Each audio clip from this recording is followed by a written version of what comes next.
foi o período da monarquia brasileira que se iniciou na década 20, logo após a independência do Brasil.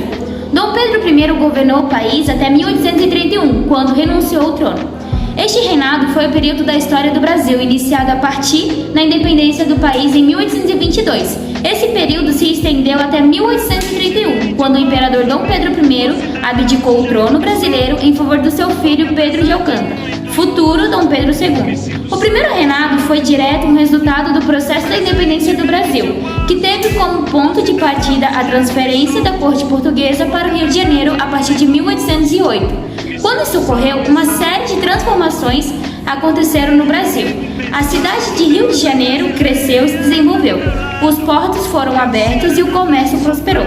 Dessa forma, o Brasil deixou de ser colônia, se tornando parte do Reino de Portugal.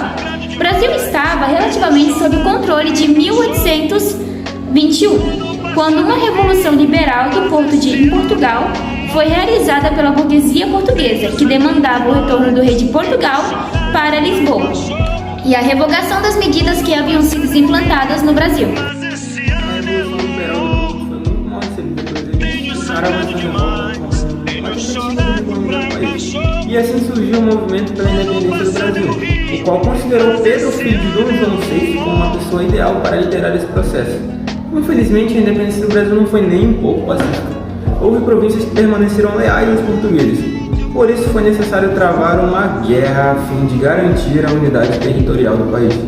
Entre as regiões que se rebelaram contra a independência, podemos citar algumas províncias do Maranhão, províncias do Pará, Maranhão, Bahia e Cisplatina.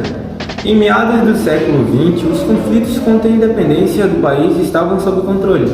Os apoiadores de Portugal já estavam derrotados, e ver os grandes desgastes na relação de Dom Pedro I com a grande arte da sociedade, em especial com a certa elite política e econômica, fizeram com que o imperador renunciasse ao trono em favor do seu filho Pedro de Alcântara. Sendo assim, em 1831, o primeiro reinado chegou ao fim.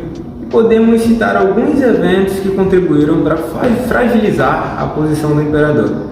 Entre eles estão a dissolução da Assembleia Constituinte, Confederação do Equador, Guerra da Cisplatina e a Noite das Garrafadas.